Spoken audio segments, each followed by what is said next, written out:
Hello my dear students, welcome to manage brains. Good morning, good afternoon, good evening, good night. जब भी आप ये video देख रहे हैं उस हिसाब से आपका स्वागत है मैनेज ब्रेन्स के प्लेटफॉर्म पे, जहां पे हम इस समय कवर अप कर रहे हैं क्लास 9 के एग्जाम्पलर सीरीज, क्लास 8 के एग्जाम्पलर सीरीज।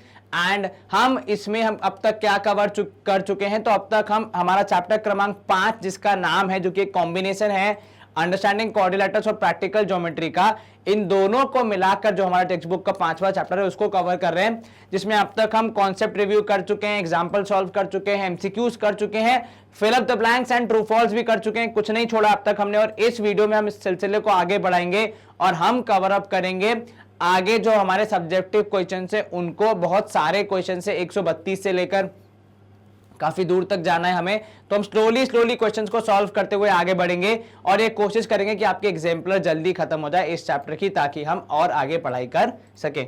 आपको क्या करना है, आपको मेरे साथ तैयार रहना है। अपने अस्त्र शस्त्रों के साथ पेन पेपर चेक कर लीजिए कि आपको ये लाल रंग की रस्सी दिख रही है तो इस पे चढ़ जाइए। और क्या ये रस्सी गायब हो गई है? यस सर, तो मतलब आपको सही दिख रहा है, मेरा पेन भी चल रहा है। खुशी के लिए 1 दबाइए, दुख के लिए 2 दबाइए, लेकिन दुख किस बात का, इसलिए 1 ही दबाइए। चलिए, हो गई हमारे ज्ञान की बातें खत्म, हम करते हैं पढ़ाई स्टार्ट। पहला क्वेश्चन है हमारा सॉल्व द फॉलोइंग का। सारे सवाल सॉल्व करने हैं कि अगर किसी रोम्बस की डायगोनल्स है 8 और 15, आपको पता लगाना है उसकी साइड्स क्या होंगी। ठीक है, डायगोनल्स के बारे में दिया है रोम्बस की और साइड्स के बारे में पता लगाना है आपको। मतलब यहां पे डायगोनल्स ऑफ रोम्बस के सारे कॉन्सेप्ट्स पता होने चाहिए। तो डायगोनल्स ऑफ रोम्बस के जो कॉन्सेप्ट है वो कुछ इस प्रकार है कि क्योंकि रोम्बस एक पैरेललोग्राम होता है तो उसकी डायगोनल्स क्या करती हैं? बाइसेक्ट करती हैं। एंड सेकेंड थिंग, बाइसेक्ट कैसे करती हैं, किस एंगल पे करती हैं? तो परपेंडिकुलर होते हैं।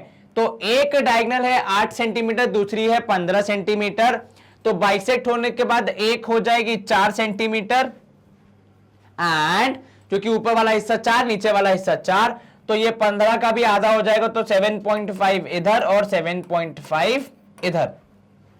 क्या ये ठीक है? जी सर। अब हमें साइड पता लगानी है। साइड पता लगानी है तो मैं साइड को लिख रहा हूं A। ठीक है, अब आपका ध्यान केंद्रित होना चाहिए इस पर्टिकुलर ट्रायंगल पे।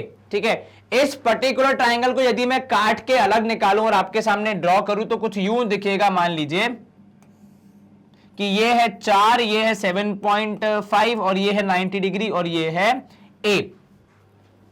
ये ट्रायंगल आपको और मुझे दिख रहा है कि राइट ट्रायंगल जैसा, तो इसीलिए मैं इसमें क्या यूज कर सकता हूं, इसमें मैं आसानी से यूज कर सकता हूं पाइथागोरस थ्योरम और निकाल सकता हूं वैल्यू ऑफ A। और वैल्यू ऑफ A निकालने के बाद क्या होगा, वैल्यू ऑफ A जो भी होगी वो हमारी साइड होगी और उसका उपयोग करके हम हमारे सवाल को आसानी से सुलझा सकते हैं। चलिए, तो क्या करेंगे हम यूज, तो हम करेंगे यूजिंग, सबसे पहले हम लिखेंगे कि diagonals of rhombus are perpendicular bisectors. मतलब वो दोनों प्रॉपर्टीज को फॉलो करते हैं, आधे आधे हिस्से में बांटते भी हैं और उनके बीच का एंगल 90 भी होता है। तो अब करेंगे यूजिंग पाइथागोरस थ्योरम। मतलब पाइथागोरस जो हमारे महान साहित्य में, पूर्ण लिख रहा हूं, सिर्फ पाइथागोरस लिखना है तो पाइथो थ्योरम लिख रहा हूं, या PY डॉट लिख देता हूं, PY थ्योरम शॉर्ट में, पर आप पूरा नाम लिखें कृपया करके। हम आपसे क्या कह रहे हैं कि पाइथागोरस थ्योरम के हिसाब से बेस का स्क्वायर मतलब 4 का स्क्वायर और 7.5 का स्क्वायर जोड़ने पे आना चाहिए A स्क्वायर। स्क्वायर का मतलब होता है, जैसा कि आपको पता होना चाहिए, कि एक नंबर को स्वयं से मल्टीप्लाई करना। तो 4 को 4 से मल्टीप्लाई करना होता है स्क्वायरिंग। तो ये कितना हो जाएगा? 16। 7.5 का स्क्वायर मतलब 7.5 को 7.5 से मल्टीप्लाई करना, तो 7.5 इंटू 7.5 करना पड़ेगा। इसमें लग सकता है समय, इसलिए यहां पे आपको एक शॉर्ट ट्रिक काम आती है, जो कि कुछ इस प्रकार है कि अगर आपको सपोज 7.5 का स्क्वायर निकालना है या किसी भी नंबर का स्क्वायर निकालना है जो कि 5 से एंड होता है, उसमें ट्रिक ये कहती है कि क्योंकि 5 से एंड हो रहा है तो पीछे लिखिए 25। ठीक है, और जो भी आगे का नंबर है उसमें +1 करके मल्टीप्लाई कर दीजिए। अर्थात 7 के बाद का नंबर है 8 और 8 और 7 को मल्टीप्लाई कर दीजिए तो आपका आंसर आएगा 56.25। तो 16 प्लस 56.25 करना होगा ए स्क्वायर के बराबर। अब 56.25 में 16 जब आप ऐड करेंगे तो आपको क्या मिलेगा, तो पीछे का 25 एज इट इज, 6 और 6 12, 5 और 1 6 7, 72.25 is equals to a square. अब आपको ऐसा नंबर ढूंढना है जिसको मल्टीप्लाई करने पे स्वयं से 72.25 आएगा, और वो नंबर होता है 8.5। कितना होता है, 8.5। आप चाहे तो चेक कर सकते हैं, सेम ट्रिक यूज करो तो 8.5 का स्क्वायर निकालने के लिए पीछे तो आएगा 25, आगे जो भी नंबर है उसमें +1 करके मल्टीप्लाई कर दीजिए, तो 8 9 जा 72, तो 72.25 होगा आपका कितना, 8.5 का स्क्वायर। तो ए की वैल्यू आएगी 8.5। तो साइड कितनी है, 8.5 है हमारे साइड की लेंथ। क्या आपको यह समझ में आया? Yes sir. कहीं कोई शंका मन में? No sir. स्क्वायरिंग आपको याद होनी चाहिए, पाइथागोरस थ्योरम आपको याद होना चाहिए, तभी आप इस क्वेश्चन को आसानी से सॉल्व कर पाएंगे, अन्यथा थोड़ी सी समस्या आ सकती है। चलिए, आपको यदि कॉपी करना है तो मैं 2 सेकंड वेट कर लेता हूं। ट्रिक वहां पे याद रखना, क्या करना है, जिस भी नंबर का स्क्वायर करना है उसमें 25 आएगा पीछे, 25 आएगा पीछे, और आगे वाले नंबर में +1 करके मल्टीप्लाई। ठीक है, चलिए इसी के साथ ये सवाल हो गया सॉल्व। अगर आपको कॉपी करना है तो फटाफट कॉपी कीजिए, मैं कर रहा हूं स्क्रीन को clear and the count of 2 1 2 screen हो जाएगी अब क्लियर अपने आप। ये हो गया जादू। अगला सवाल 133, two adjacent angles of a parallelogram and ratio of 1:3 find its angles. अरे इतना आसान सवाल, ये तो अभी कर देंगे हम। चलिए आइए मेरी मदद कीजिए। एडजेसेंट एंगल्स की प्रॉपर्टी याद है किसी को? जी हाँ बताइए। हाँ बिल्कुल ठीक, सही कह रहे हैं आप कि adjacent angles of a parallelogram are supplementary. तो adjacent angles of parallelogram are supplementary. तो इस प्रॉपर्टी का इस्तेमाल करके हम आसानी से सवाल को सॉल्व कर देंगे, अर्थात 1x + 3x, x क्योंकि हमें रेशियो मेंटेन करना है, इन दोनों को जोड़ने पे आएगा 180 डिग्री। 4x हो जाएगा किसके बराबर, 180 के बराबर। तो x की वैल्यू हो जाएगी कितनी सर, 180 डिवाइड बाय 4, अर्थात x की वैल्यू हो जाएगी सर 45 डिग्री। अगर x की वैल्यू 45 है तो उसके एंगल्स क्या होंगे, तो सर एंगल 1 होगा 45 डिग्री और एंगल 2 होगा जो कि एडजेसेंट है 3 टाइम्स, बिकॉज 1:3 का रेशियो है। तो 45 × 3 करोगे तो आएगा 135। ठीक है, फिर एंगल 3 हो जाएगा 45 क्योंकि अपोजिट एंगल होते हैं बराबर, और एंगल 4 हो जाएगा 135 क्योंकि अपोजिट एंगल होते हैं बराबर। क्या आपको यह समझ में आया? Yes sir. चारों एंगल निकल गए। Yes sir. सवाल हो गया सॉल्व। Yes sir. स्क्रीन कर दूं clear at the count of 2 1 2, और ये हो रही है स्क्रीन क्लियर। चलिए अगला प्रश्न देख लेते हैं। सवाल क्रमांक हमारा 134 है जो कह रहा है ऑफ द 4 क्वाड्रिलैटरल्स, ये जो 4 क्वाड्रिलैटरल दिए हैं, square, rectangle, rhombus and trapezium, one is somewhat different from the others because of its design, find it and give justification. इनमें से एक थोड़ा सा अलग होता है क्योंकि उसकी डिजाइन अलग होती है, कौन है वो और उसका जस्टिफिकेशन दीजिए। अब यदि आप इसको ड्रॉ करने जाएंगे, ठीक है, तो स्क्वायर कुछ इस तरीके से बनेगा। अगर मैं इसको और अच्छे से बनाऊं तो, ठीक है, यस सर। रेक्टेंगल थोड़ा सा और बड़ा बनेगा, मतलब जिसमें हमारी साइड्स बराबर नहीं होंगी, ठीक है सर। उसके बाद रोम्बस कैसा बनेगा, तो हल्का सा टिल्टेड बनेगा। और ट्रेपेजियम में क्या हो जाएगा, ट्रेपेजियम ऐसा कुछ बनेगा। अब आप इनकी डिजाइन देखिए, आपके हिसाब से किसकी डिजाइन सबसे अलग है? सर स्क्वायर रेक्टेंगल की डिजाइन एक जैसी लगती है, बिल्कुल ठीक। रोम्बस और स्क्वायर की डिजाइन एक जैसी लगती है, बिल्कुल ठीक। बच्चा एक ट्रेपेजियम, उसकी डिजाइन थोड़ी सी अलग हो जाती है। तो किसकी डिजाइन अलग है? ट्रेपेजियम की डिजाइन अलग है। एंड क्यों? क्योंकि ट्रेपेजियम में एक ही पेयर होता है पैरेलल, जबकि बाकी तीनों में दो दो पेयर हैं पैरेलल, तो अब अपोजिट पेयर है पैरेलल, तो उनकी डिजाइन थोड़ी अलग हो जाती है, सिमेट्रिक लगती है। सिमेट्रिक मतलब जिसको दो बराबर हिस्सों में बांट सकते हैं, परंतु ट्रेपेजियम में शायद ऐसा ना हो पाए, क्योंकि देखो ट्रेपेजियम ऐसा भी बन सकता है, ट्रेपेजियम ऐसा भी बन सकता है, ठीक है। तो इनका रेक्टेंगल, स्क्वायर और रोम्बस का सीन क्या हो जाएगा, कैसा भी डिजाइन हो वो सिमेट्रिक होगा, आसानी से दो हिस्सों में बट जाएगा और दोनों साइड्स दो पेयर्स होंगे पैरेलल, परंतु ट्रेपेजियम में ऐसा नहीं होगा, ठीक है। ट्रेपेजियम में एक ही पेयर होगा पैरेलल। तो अब क्या दोगे, ट्रेपेजियम में एक ही पेयर पैरेलल होगा, इसलिए कई बार ऐसा हो सकता है किसी ट्रेपेजियम में कि वो सिमेट्रिक ना हो और उसका स्ट्रक्चर वो ना हो, सिस्टमैटिक ना हो एज कंपेयर टू दिस, क्योंकि इसमें अपोजिट साइड्स होती हैं पैरेलल, तो वो डिजाइन थोड़ा सिस्टमैटिक और सिमेट्रिक लगता है। चलिए यहां पे कर हम स्क्रीन को क्लियर, सिमेट्रिक आपको पता होना चाहिए, वो मैं रिवाइज नहीं करवा सकता, I am sorry for that. 135 in a rectangle ABCD, AB 25 है, BC है 15, ठीक है। In what ratio does the bisector of angle C divide AB। अब यहां पे हमें थोड़ी सी मेहनत करनी पड़ेगी, हम डायग्राम बनाएंगे। क्या बोल रहा है कि एक रेक्टेंगल है जिसमें AB मतलब एक साइड है AB जो है 25 सेंटीमीटर, दूसरी है कौन सी, BC है जो कि है 15 सेंटीमीटर के बराबर। चलिए ये हमने बना दिया AB, ये लाइन हो गई है तिरछी, इसको हम यहां पे बना देते हैं कुछ इस तरीके से। चलिए ये हमारा AB और BC हो गया तैयार। BC की वैल्यू है 15, AB की वैल्यू है 25।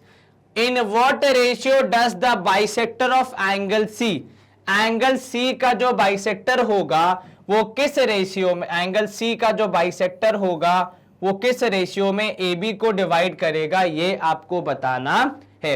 ये क्या करना है, ये हमको बताना है।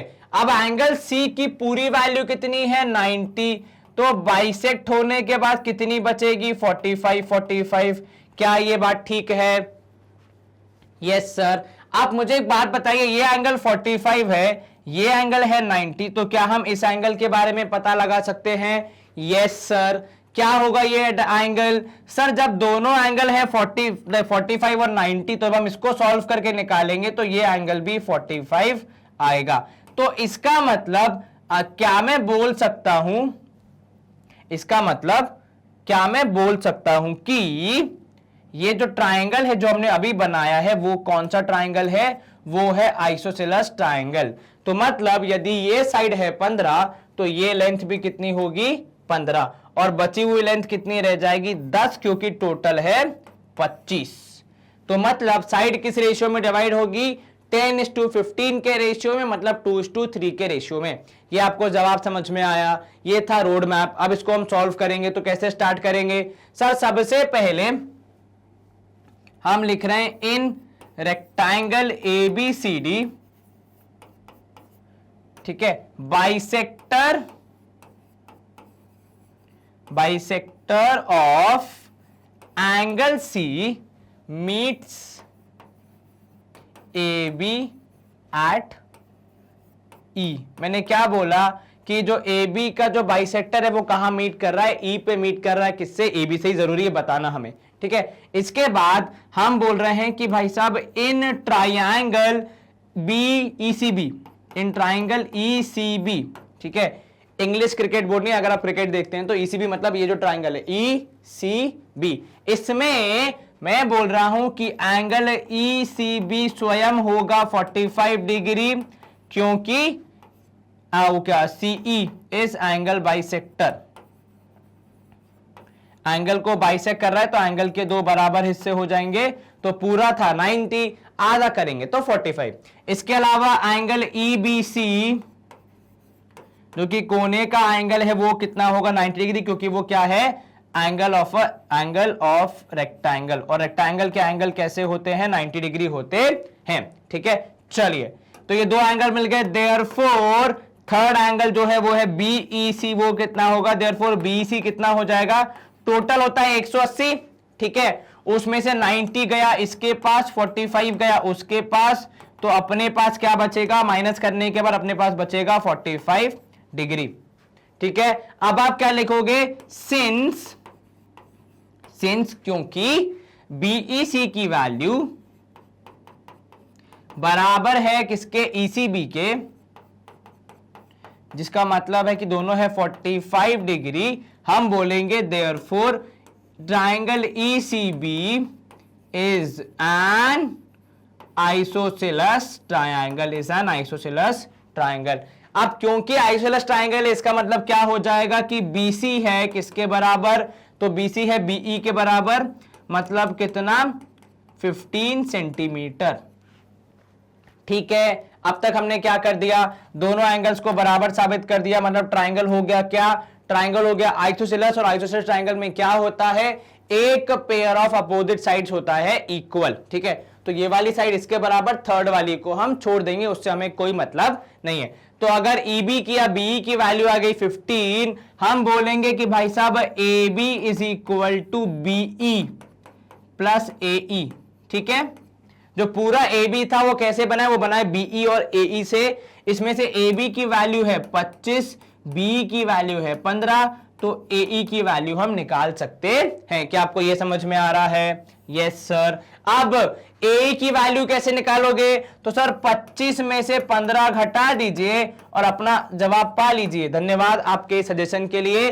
तो 25 में से 15 माइनस करेंगे तो 10 बचेगा, तो AE की वैल्यू आई 10, तो रेशियो क्या हो जाएगा, तो रेशियो हो जाएगा 10/15, क्योंकि आपको निकालना था सवाल में रेशियो, मतलब 2/3 या फिर 2:3, आप कैसा भी लिख सकते हैं। क्या आपको यह समझ में आया? Yes sir. एक बार फिर से हमने क्या किया, हमने शुरू कहां से किया, हमने शुरू किया जहां से हमें सवाल ने बोला, कहां से, बाइसेक्टर ऑफ एंगल सी से। क्योंकि एंगल सी का बाइसेक्टर है तो वो एंगल को बराबर हिस्सों में बांटेगा, तो आधा हिस्सा हो जाएगा 90 का 45। अब उसके बाद वो जो ट्रायंगल था उसमें तीनों एंगल थे 180 के बराबर, आपको दो एंगल पता थे, तीसरा आपने निकाल लिया कितना, 45। अब हमने ये पढ़ा है कि किसी ट्रायंगल में यदि दो एंगल बराबर होते हैं तो वो होता है आइसोसेलेस ट्रायंगल। और आइसोसेलेस ट्रायंगल की एक और खूबी होती है कि दो साइड्स भी बराबर होती हैं। तो यदि एक साइड है 15, दूसरी भी क्या हो जाएगी, 15। इसकी मदद से हमने ये पता लगाया कि पूरे AB में से एक हिस्सा है 15 और दूसरा हिस्सा हम निकाल सकते हैं, वो हो जाएगा 10। एंड इसके कारण हम आसानी से रेशियो निकाल पाए 2:3। क्या आपको यह समझ में आया? Yes sir. कहीं कोई शंका मन में? No sir. आंसर 2:3 समझ में आ गया है। स्क्रीन कर दूंगा मैं clear at the count of 2। Count 1, count 2। आपको कॉपी करना है तो कर लीजिए, क्योंकि मैं साइड में खड़ा हूं। मतलब कल को मैं बीच में आ जाऊं तो बोलोगे ना सर आप बीच में खड़े थे इसलिए दिखाई नहीं, तो ऐसा शिकायत ना हो इसलिए अपन साइड में खड़े हैं। अब मैं करने जा रहा हूं स्क्रीन क्लियर एंड हम मूव करेंगे नेक्स्ट क्वेश्चन की तरफ। क्वेश्चन नंबर 136, जरा यहां से ध्यान दीजिएगा, अगर आपने लिखना खत्म कर लिया है तो फटाफट से इधर क्या बोल रहा है क्वेश्चन में, PQRS एक रेक्टेंगल है। ठीक है, क्या बोल रहा है, PQRS एक रेक्टेंगल है, तो the perpendicular ST from S on PR divides angle S in the ratio of 2:3। Find TPQ। इस सवाल को सॉल्व करने के लिए आपको सबसे पहले क्या चाहिए, इस सवाल का चित्र, मतलब डायग्राम बेसिकली, जो कि हमारे पास नहीं है, तो हमें डायग्राम ड्रॉ करना पड़ेगा। तो पहले डायग्राम बनाने की कोशिश करें। चलिए आपको देता हूं मैं 2 मिनट, फटाफट यहां पॉज कीजिए और डायग्राम बनाने का प्रयास कीजिए, अन्यथा मैं तो बना ही रहा हूं, मेरा तो काम ही है आपके साथ पढ़ाई करना। चलो आ जाओ। क्या बोल रहा है, PQRS एक रेक्टेंगल है, तो पहले बनेगा एक रेक्टेंगल कुछ इस प्रकार। रेक्टेंगल के सारे एंगल क्या होते हैं, 90 डिग्री होते हैं, इस बात का ध्यान रखें और अच्छे से डायग्राम बनाएं। अब पहले तो हम नाम दे रहे हैं PQR और S, perpendicular ST from S on PR। ठीक है, अब पहले तो PR पे बनानी है, तो PR ड्रॉ कीजिए। PR क्या है, एक डायगोनल है। ठीक है, ये हमने बना दी। अब perpendicular ST from S on PR। ठीक है, फ्रॉम S मतलब स्टार्ट कहां से हो रही है, S से हो रही है, एंड कहां जा रही है, PR पे। किस टाइप की है ये है परपेंडिकुलर, तो ये हो जाएगा T। ठीक है, अब divides angle S in the ratio of 2:3। मतलब इन एंगल्स का रेशियो है 2:3, मतलब अगर ये एंगल है 2x और ये एंगल होगा 3x। आपको पता क्या लगाना है, आपको एंगल TPQ की वैल्यू पता लगानी है। मतलब ये एंगल कितना होगा ये आपको पता लगाना है। कैसे पता लगाएंगे, अब यहां ध्यान देना, ये पूरा एंगल एस कितना होगा ये बता सकते हो? सर ये रेक्टेंगल है तो सारे एंगल होते हैं बराबर, तो अगर मैं थोड़ा सोचूं तो मुझे एंगल एस की वैल्यू मिलनी चाहिए 90 डिग्री। बहुत खूब, शाबाश, बधाई हो आपको। एंगल एस की वैल्यू है 90, पर ये एंगल एस को तोड़ किस रेशियो में दिया? 2:3 में। तो क्या वहां से मैं इन टूटे हुए हिस्सों की वैल्यू निकाल सकता हूं? जी हां सर, बिल्कुल निकाल सकते हैं, कोई समस्या नहीं है। तो अगर मुझे ये दोनों एंगल मिल जाएंगे तो फिर मैं अपने कार्य की ओर अग्रसर हो जाऊंगा। सर किस तरीके से? कुछ इस तरीके से कि ये 2x है, ये एंगल परपेंडिकुलर है तो 90 डिग्री, तो मैं ये वाला एंगल पता लगा सकता हूं। ठीक है, यस सर। और जैसे ही मुझे ये एंगल पता लगेगा मैं 90 से माइनस करके ये वाला एंगल निकाल लग सकता हूं। क्या आपको रोड मैप समझ में आया? Yes sir. अब आप चाहें तो एक बार सॉल्व करने का प्रयास कर सकते हैं, हम तो सॉल्व करेंगे ही। तो यहां पे आपको डायग्राम में जो दिया था उसको लिखने की जरूरत नहीं है, सीधा आप लिख सकते हैं कि इन रेक्टेंगल PQRS, ठीक है, आप लिख सकते हैं कि ST is perpendicular to PR, है ना, एंड क्या है रेशियो कितना? तो रेशियो ऑफ डिवीजन हो जाएगा, तो सिर्फ रेशियो लिख दीजिए, ratio of angle S is 2:3। अब यहीं से हम सवाल सॉल्व करते हैं कि 2x प्लस 3x को जोड़ने पे आएगा एंगल S, और 2x प्लस 3x को जोड़ने पे हो जाएगा 90 डिग्री। और रीजन क्या हो? क्योंकि भाई एंगल एस क्या है? एंगल ऑफ रेक्टेंगल, और रेक्टेंगल के एंगल कितने होते हैं? 90 के बराबर होते हैं। तो जब आप इनको ऐड करोगे 5x हो जाएगा 90 के बराबर, तो x हो जाएगा 90 डिवाइड बाय 5, क्योंकि 90 वहां कर रहा है मल्टीप्लीकेशन, साइड चेंज करेगा तो डिवीजन। तो x की वैल्यू कितनी हो जाएगी? सर 90 में से 5 डिवाइड कीजिए तो 5 1 जा 5, 40, 5 8 जा 40, तो 18 डिग्री होगी किसकी वैल्यू? x की वैल्यू। परंतु केवल x निकालने से हमारा काम नहीं चलेगा, हमें निकालना पड़ेगा 2x मतलब 36 हो जाएगा, और 3x मतलब 54 हो जाना चाहिए। इनको एक बार ऐड करके देख लो, 90 आ रहा है, मतलब हमने एंगल्स की वैल्यू सही निकाली है। तो ये हो गया हमारा कौन सा पार्ट? ये हमारा पहला पार्ट हो जाता है समाप्त। अब यहां पे हम देख लेते हैं इन ट्रायंगल STP। कौन सा ट्रायंगल? STP, ठीक है, मतलब ये वाला जहां पे ये सारे एंगल्स हैं, 2x है, 90 है, वो सब है, ठीक है। इसमें आप बोल रहे हैं कि एंगल TSP, मतलब ये वाला एंगल TSP, यहां पे मैं लिख देता हूं ब्रैकेट में एंगल TSP, और वहां लिख देते हैं एंगल TSR, एक जा रहा है इस तरफ, एक जा रहा है इस तरफ, ठीक है। तो angle TSP plus angle STP plus angle SPT, कौन कौन से? ये वाला एंगल, ये वाला एंगल और ये वाला एंगल। इन तीनों एंगल्स को जोड़ने पे कितना आना चाहिए? सर किसी भी ट्रायंगल के तीनों एंगल्स को जोड़ने पे 180 डिग्री आता है। तो एक ट्रायंगल के तीनों एंगल्स को जोड़ने पे आएगा 180। इसमें से एक की वैल्यू अभी आपने निकाली है 36, दूसरे की वैल्यू है 90, और तीसरे की वैल्यू आपको पता करनी है, तो उसको आप एज इट इज छोड़ सकते हैं। चलिए अब क्या होगा? सर 90 और 36, 9 और 3 12, तो 126 डिग्री हो जाएगा। SPT की वैल्यू जोड़ने के बाद 180 डिग्री। तो एंगल SPT की वैल्यू कितनी हो जाएगी? तो 180 में से 126 माइनस, तो एंगल SPT होगा, माइनस करने के बाद 10 में से 6 गया 4, और 11 में से 2 गया तो 17 में से 2 12 गया तो कितना बचेगा? 5, तो 54 डिग्री। तो अब तक हमें क्या जानकारी मिल रही है कि ये जो एंगल है वो कितना है? 54 डिग्री है। कौन सा एंगल? ये वाला, जिसके बारे में अभी हम चर्चा कर रहे थे। सर लेकिन इससे हमारा एंगल TPQ कैसे निकलेगा? तो अब बस हमें थोड़ा सा और सॉल्व करना है और हमारा एंगल आ जाएगा। कैसे? सर एंगल P जो पूरा है वो बना है कौन सा एंगल से? तो वो बना है SPT से प्लस एंगल TPQ से। जरा यहां ध्यान देना, क्या बोला मैंने कि जो एंगल P है हमारा वो बना है SPT से, मतलब इस एंगल से, और TPQ से, मतलब इस एंगल से, जो हमें पता लगाना है। अब एंगल P की वैल्यू पक्का होगी 90 डिग्री, क्योंकि भाई क्या है? रेक्टेंगल का एंगल है, और रेक्टेंगल के सारे एंगल 90 होते हैं। इसमें से SPT को आपने दे दिया है 54, तो बचा हुआ किसके लिए होगा? बचा हुआ होगा TPQ के लिए। तो 90 में से 54 माइनस करेंगे तो हमें एंगल TPQ मिलना चाहिए। अब 90 में से 54 माइनस करोगे तो कितना बचेगा, 36 बचेगा एज योर आंसर। तो एंगल TPQ की वैल्यू आ रही है 36 डिग्री। ये हुआ हमारा समस्या का समाधान। फिर से क्या किया हमने सबसे पहले देखा कि जो एंगल है वो 2:3 के रेशियो में डिवाइड हो रहा है सॉरी, तो उन दोनों को जोड़ने पे आना चाहिए 90, क्योंकि वो क्या है, रेक्टेंगल का एंगल है। अब क्योंकि उन दोनों को जोड़ने पे 90 आ रहा है, तो जब आप सॉल्व करेंगे आपको दोनों एंगल मिले कितने, 36 और 54 डिग्री।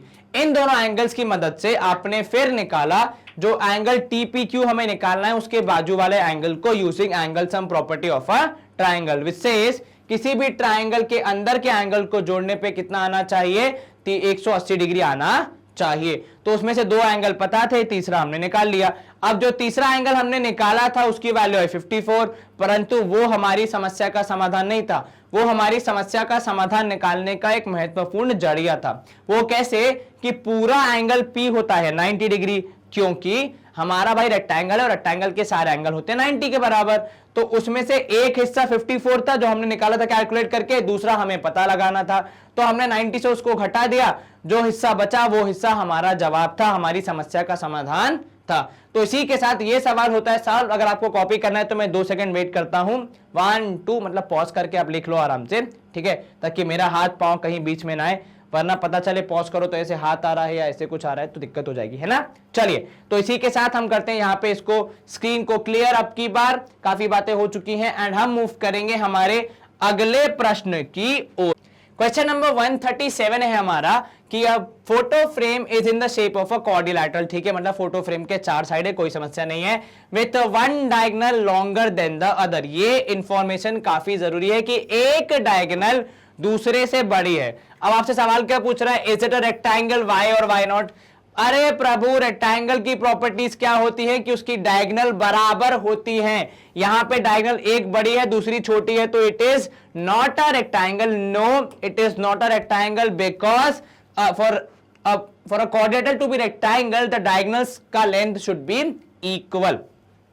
फिर से अगर मैं कहना चाहूं तो no, for a quadrilateral to be rectangle the length of the diagonal should be equal. If diagonals are uneven in length या फिर unequal in length, then in that case it can not be a rectangle. क्यों भैया, reason क्या है, diagonal मैं लिख दे रहा हूं यहां पे, diagonals should be equal, should be. आपको क्या रखना है ध्यान, कौन सी चीज जरूरी है, तो इक्वल शब्द जरूरी है जो कहता है डायगोनल शुड बी इक्वल। चलिए स्क्रीन करेंगे हम क्लियर एंड मूव करेंगे अगले प्रश्न की ओर।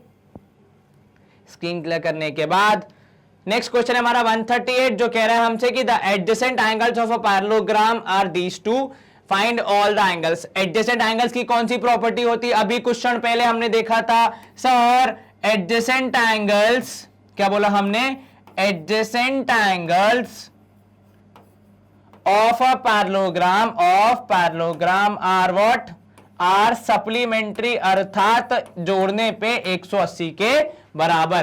तो 2x minus 4 plus 3x minus 1, इन दोनों को जोड़ने पे 180 डिग्री आना चाहिए। अब जब आप इनको ऐड करेंगे 2 और 3 आएगा 5x माइनस 4 माइनस 1 हो जाएगा -5 इज इक्वल टू 180। 5x हो जाएगा 180 प्लस 5। अब इसको करने के लिए भी कैलकुलेटर निकालोगे तो कैसे काम चलेगा, कितना हो जाएगा 185 डिग्री। यस सर, डिवाइड कीजिए फटाफट 5 से तो आपको x की वैल्यू मिल जाएगी, डिवाइड बाय 5 तो x की वैल्यू आएगी 5 3 जा 15 और 35, तो 5 7 जा 35, 37 होना चाहिए। क्या 37 है x की वैल्यू, क्या उससे हमें हमारे एंगल मिलेंगे, यस सर। अभी ये एंगल की वैल्यू नहीं है, अभी तो एंगल निकालने पड़ेंगे। तो एंगल 1 होगा 2x माइनस 4, अर्थात 2 इंटू 37 माइनस 4, माइनस कीजिए क्योंकि बोर्ड मास का रूल, पहले मल्टीप्लीकेशन फिर सब्ट्रैक्शन, तो 7 2 जा 14 माइनस एक 2 3 जा 6 1 7, 74 माइनस 4 मतलब 70 डिग्री, और दूसरा एंगल हो जाएगा angle 2 which is 3x minus 1 तो 3 इंटू 37 माइनस 1, फिर से पहले मल्टीप्लीकेशन फिर सब्ट्रैक्शन, तो 7 या 21, एक यहाँ 2 ऊपर, 3 3 9 और 2 11 माइनस 1, तो मतलब 110 डिग्री। तो एंगल 1 है 70, एंगल 2 है 110। इसी प्रकार एंगल 3 कितना होगा सर 70, और एंगल 4 कितना होगा 110, क्योंकि ये क्या है, ये है अपोजिट एंगल्स ऑफ पैरेललोग्राम, और वो होते हैं बराबर।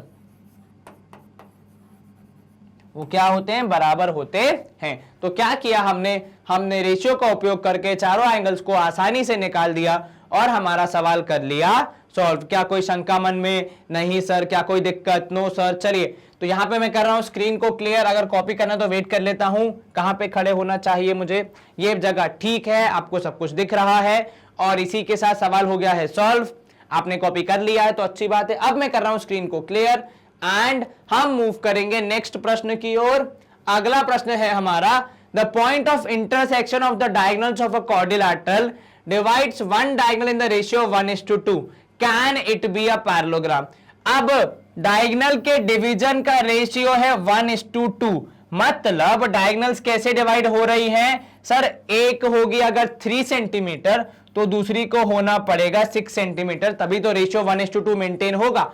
तो रेशियो 1:2 है, मतलब डायगोनल्स एक दूसरे को बाइसेक्ट नहीं कर रही हैं। और पैरेललोग्राम में क्या होता है सर? पैरेललोग्राम में डायगोनल्स बाइसेक्ट करती हैं, इसलिए आंसर होगा no, it is not a parallelogram, because for a quadrilateral to be a parallelogram diagonals should bisect each other, या फिर in a parallelogram diagonals bisect each other, which is not the case in the given question. अगर अब मैं आपको हिंदी में बताऊं तो कुछ यूं लिखेंगे हम कि नहीं, यह जो हमारा सवाल है, यह जो हमारा क्वाड्रिलैटरल है वह पैरेललोग्राम नहीं है, क्योंकि उसमें पैरेललोग्राम की एक महत्वपूर्ण प्रॉपर्टी, एक महत्वपूर्ण कैरेक्टर ये होता है कि डायगोनल्स बाइसेक्ट करती है, डायगोनल्स एक दूसरे को बराबर हिस्सों में काटती हैं। परंतु यहां पे रेशियो बराबर नहीं है, यहां पे रेशियो 1:2 है। बराबर होता तो रेशियो होता 1:1, ठीक है, परंतु रेशियो है 1:2, इसलिए ये हमारा क्वाड्रिलैटरल पैरेललोग्राम नहीं है। तो क्यों नहीं है? क्योंकि डायगोनल्स एक दूसरे को बाइसेक्ट नहीं कर रही हैं। चलिए, ये समझ में आ गया? Yes sir. Screen clear? Yes sir. सवाल क्रमांक 140, the ratio between exterior angle and interior angle of a regular polygon is 1:5, ठीक है। Find the number of sides of the polygon. अब इंटीरियर और एक्सटीरियर एंगल का रेशियो दिया है, तो इंटीरियर और एक्सटीरियर एंगल का कैलकुलेशन भी हमें आता है कि एक्सटीरियर एंगल और इंटीरियर एंगल को जब हम जोड़ेंगे तो हमें मिलना चाहिए कितना? तो सर हमें मिलना चाहिए 180 डिग्री। तो इंटीरियर और एक्सटीरियर एंगल को ऐड करने पे किसके बराबर आता है? 180 के बराबर आता है। अब इनका रेशियो कितना है? 1:5, मतलब यदि एक्सटीरियर एंगल है 1x तो इंटीरियर एंगल होगा 5x, और दोनों को जोड़ने पे आएगा 180 डिग्री। तो 6x हो जाएगा 180 के बराबर, तो x हो जाएगा 180 डिवाइड बाय 6, मतलब कितना? 30 डिग्री, बिकॉज 6 3 is 18। इसके वजह से आपको यह मालूम चलेगा कि एक्सटीरियर एंगल जो है उसकी वैल्यू है कितनी? 30 डिग्री, और इंटीरियर एंगल की वैल्यू कितनी है? तो इंटीरियर एंगल की वैल्यू होगी 150 डिग्री। अब सोचने वाली बात यह है कि आपको नंबर ऑफ साइड्स निकालना है। वो कैसे निकालोगे? जहां छोड़ा है वहीं से आगे कंटिन्यू करेंगे। तो हमें यह पता है कि सम ऑफ एक्सटीरियर एंगल्स कितना होता है? तो sum of exterior angles of a polygon is always 360 degree, and measure of exterior angle का फॉर्मूला क्या होता है? तो वो होता है sum divide by number of sides, ठीक है। मतलब टोटल कितना है डिवाइड बाय कितने हिस्से करने हैं।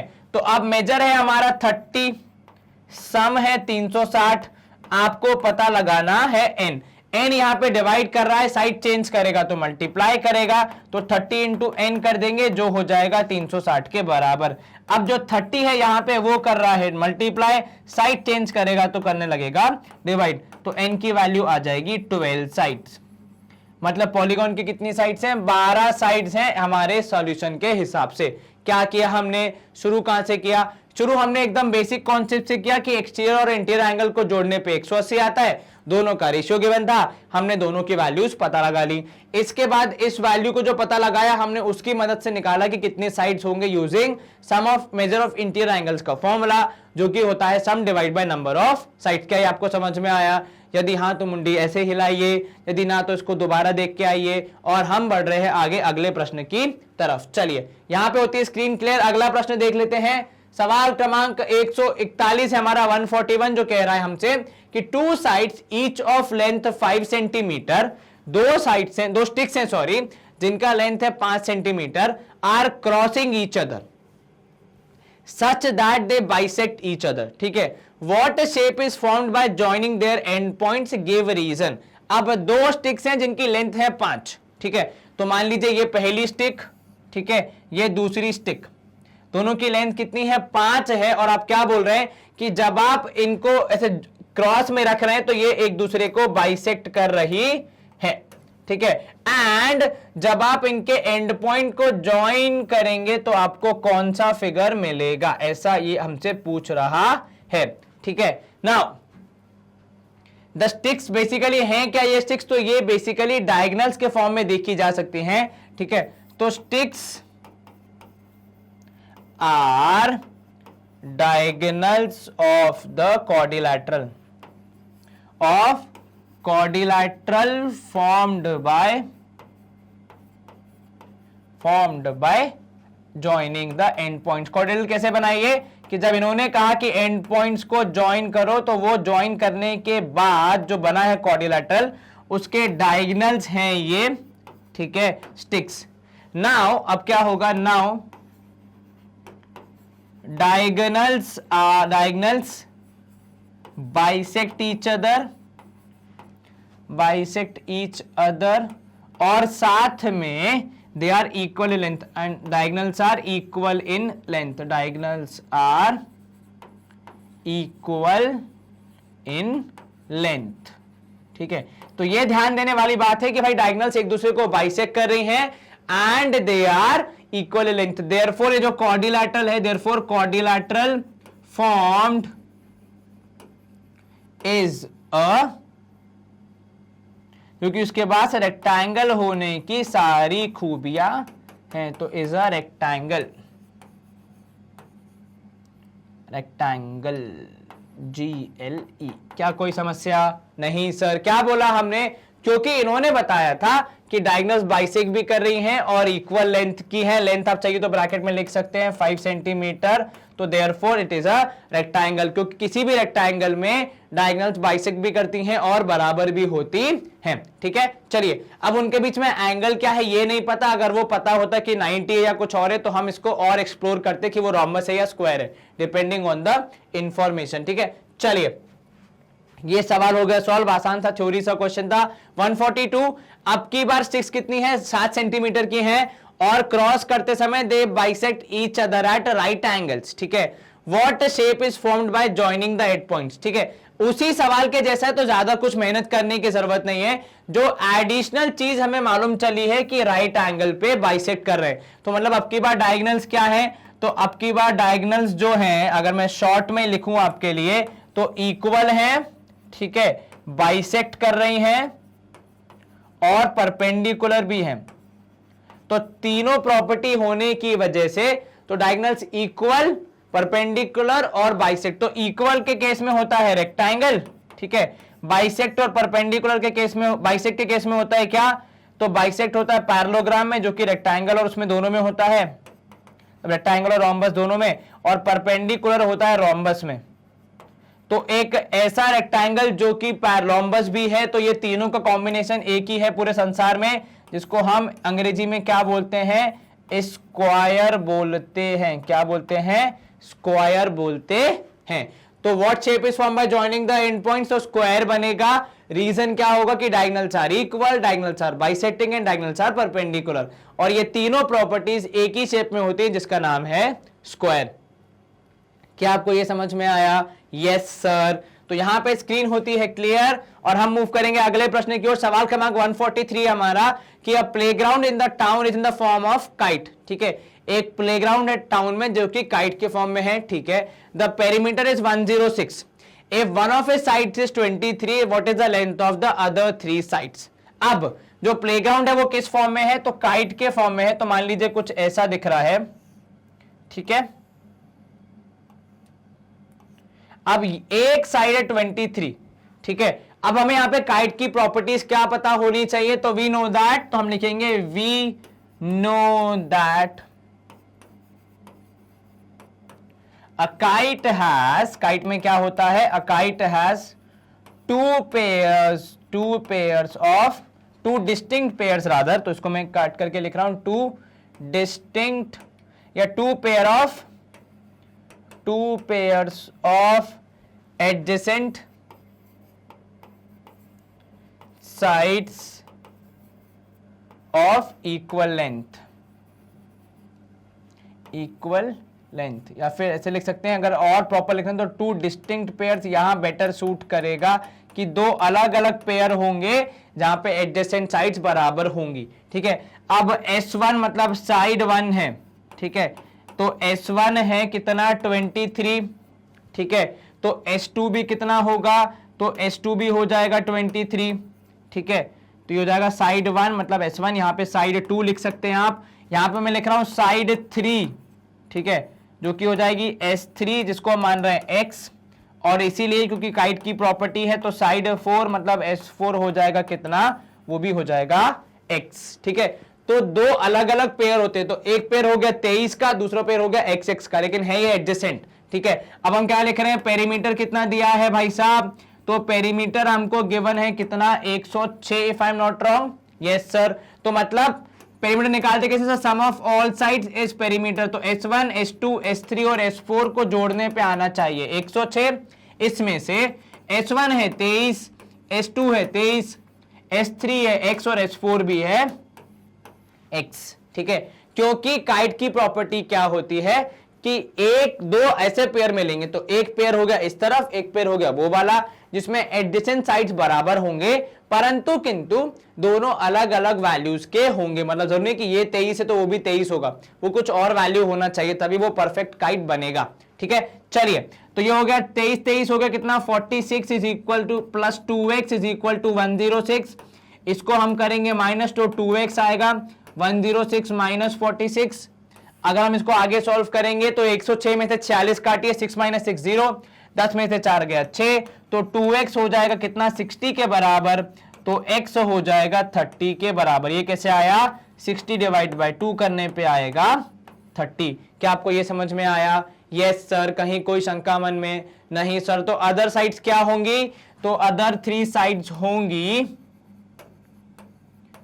एक तो हो जाएगी 23 क्योंकि वो पहले से उसके बराबर होगी, और जो दूसरा पेयर मिलेगा हमें वो मिलेगा 30 और 30 का, ठीक है। क्या पूछा था आपसे, अदर 3 साइड्स, तो अदर 3 साइड्स है 23 30 एंड 30। क्या आपको ये समझ में आया, यस सर। कौन सी प्रॉपर्टी यूज की, काइट की प्रॉपर्टी यूज की, जो कहती है कि दो डिस्टिंक्ट पेयर, दो अलग अलग पेयर मिलेंगे जिसमें एडजेसेंट साइड्स बराबर होंगी।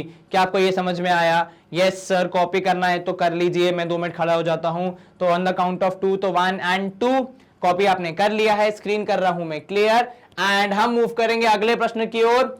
सवाल क्रमांक 144 है हमारा, इन द रेक्टेंगल रीड, आपको फाइंड करना है एंगल EAR, ठीक है, मतलब कौन सा एंगल, ये वाला एंगल फाइंड करना है, और साथ में फाइंड करना है एंगल RAD, एंगल RAD मतलब ये वाला एंगल, ठीक है, और एंगल ROD फाइंड करना है, मतलब ये वाला एंगल फाइंड करना है। कैसे फाइंड करेंगे इन सारे एंगल्स को, जरा सोचिए। सर ये एंगल 60 है, ठीक है, अब जरा यहां ध्यान देना कैसे फाइंड करेंगे, ठीक है। किसी भी रेक्टेंगल में हमें यह पता है कि diagonals are equal in length, ठीक है, तो इन रीड या in rectangle read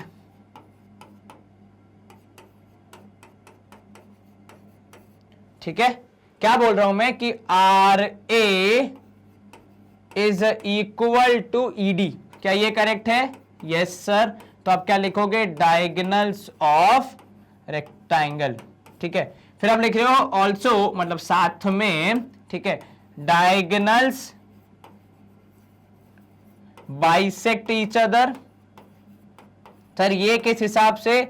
sir bisect each other का मतलब होगा कि भैया दोनों के बराबर हिस्से करोगे तो बराबर हो जाएंगे, और आप ब्रैकेट में क्या लिखोगे रीजन में कि रेक्टेंगल इज अ, तो रेक्टेंगल इज अ पैरेललोग्राम, इसीलिए हम ये सिद्धांत लागू कर रहे हैं कि डायगोनल्स बाइसेक्ट करेंगी। क्या आपको ये समझ में आया? Yes sir. तो आरए का आधा हो जाएगा, तो हाफ ऑफ आरए, मतलब जब आप आरए का आधा कर दोगे और ईडी का भी आधा कर दोगे, और ये आधा हम क्यों कर रहे हैं? क्योंकि भाई साहब हमें ये पता है कि डायगोनल्स का बाइसेक्ट हो रही, मतलब डायगोनल्स दो बराबर हिस्सों में बट रही, तो आधा आधा कर सकते हैं। अब बराबर हिस्सों में डिवीजन हो रहा है तो हम हाफ ले सकते हैं।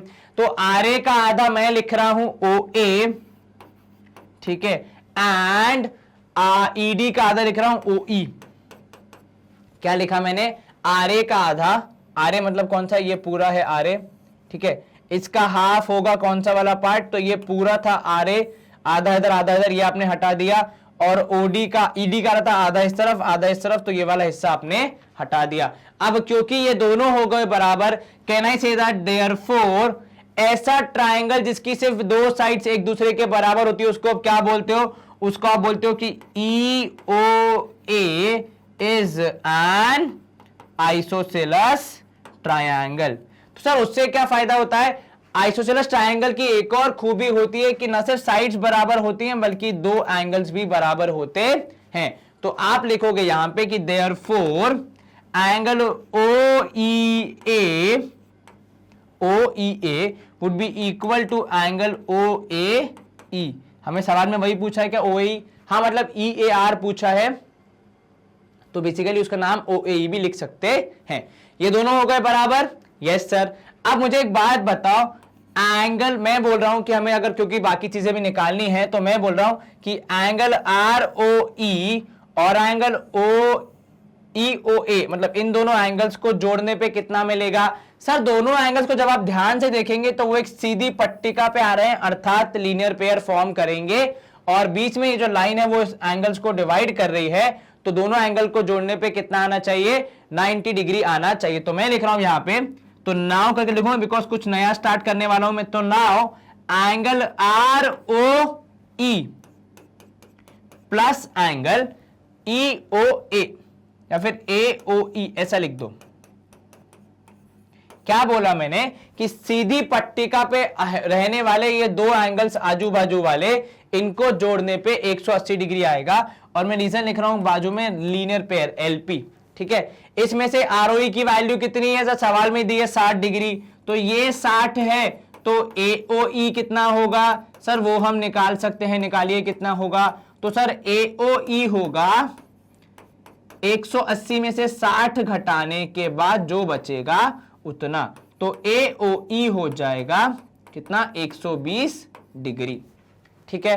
अब यदि एओई 120 डिग्री है तो क्या मैं अब आसानी से अपने एंगल्स को निकाल सकता हूं?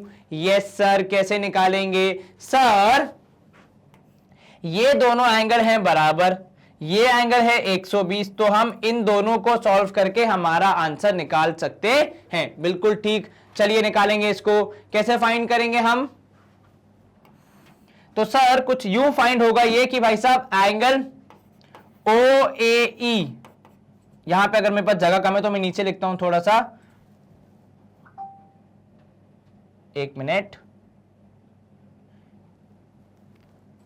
कहां खत्म किया था हमने? हाँ चलो एक काम करते हैं, इस लाइन को रब कर देते हैं। चलिए, सॉरी आपको थोड़ा सा एक्स्ट्रा समय ले लिया, यहां ध्यान दीजिए। अब चलिए वापस बैक टू स्टडीज। तो एओई आया 120 डिग्री। अब जरा यहां ध्यान दें कि in triangle E O A, in triangle E O ए, ठीक है, हम बोल रहे हैं कि angle O E A plus angle E O A, मतलब या A O E plus angle O A E is equal to 180 degree. Sir क्या बोला आपने? ध्यान से सुनना, मैंने ये बोला कि इस ट्रायंगल में, ठीक है, ये वाले एंगल को इन दोनों एंगल्स के साथ जोड़ेंगे तो आएगा 180 डिग्री, जिसे हम कहते हैं एंगल सम प्रॉपर्टी।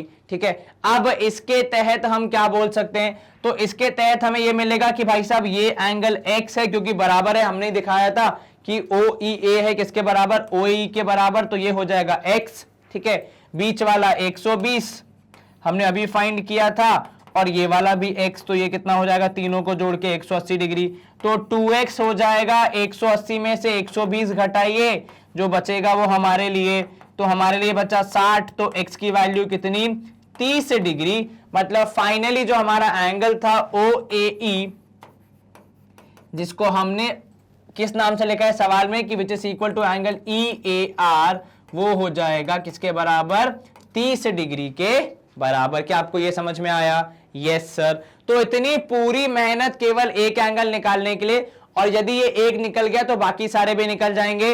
अब बचा क्या है हमारे पास सर, बचा है हमारे पास एंगल RAD निकालना। तो वो कुछ ऐसे निकालेंगे कि यहां ध्यान देना कि EAR प्लस RAD को जोड़ने पे मिलेगा 90 डिग्री।